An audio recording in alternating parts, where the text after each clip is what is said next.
Hi అండి, అందరూ ఎలా ఉన్నారు? బాగున్నారా? నేనైతే చాలా బాగున్నాను.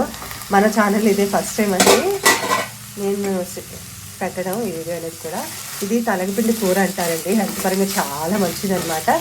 బాబుకి వాళ్ళ స్నానం అయితే చేయించాం కదా, ఇలా తలగపిండి కూరతో ఒక పూట అలా పెట్టాలట. అమ్మవారికి చల్లదనం అనేసి, అమ్మవారికి ఇష్టం కదా, అందుకనేసి ఇంకా తలగపిండి కూర అవన్నీ పెడతాం కదా, అందుకే ఇంక ఈరోజు ఇలా ప్రిపేర్ చేస్తున్నానండి. కాస్త వాటర్ ఎక్కువ వేసి బాగా కుక్ చేసుకోవాలి తలగపిండి అనేది కూడా. జస్ట్ పోపు వేసేసారనమాట. ఆనియన్స్, వెల్లుల్లి, కరివేపాకు, కారం, పసుపు, సాల్ట్, కరివేపాకు లైట్గా వేసి, కారం లైట్గా వేయాలంటే కారం అనేది తగలకూడదు. ఒక 10 days 15 days వరకు పెట్టొద్దు అంటారు అందరు కూడా స్నానం అయిన తర్వాత. ఇంకా అందుకే ఈరోజు తలపిండి కూర అంటే కారం తక్కువ వేసి ఒక ఎండుమిరపకాయ వేసి చేశాను. అలా పచ్చిమిర్చి, శనగపప్పు ఇవన్నీ కూడా వేసుకొని మంచిగా ఫ్రై చేసుకొని చేసుకోవచ్చు. కర్రీ అనేది కూడా చాలా టేస్టీగా ఉంటుంది. నాకు చాలా ఇష్టమైన కర్రీ అండి. ఇంకా బాబు కోసం ఇలా చేశాను. మీకు అందరికీ కూడా యూస్ ఉంటుంది కదా, ఒకసారి షేర్ చేస్తున్నాను అనమాట.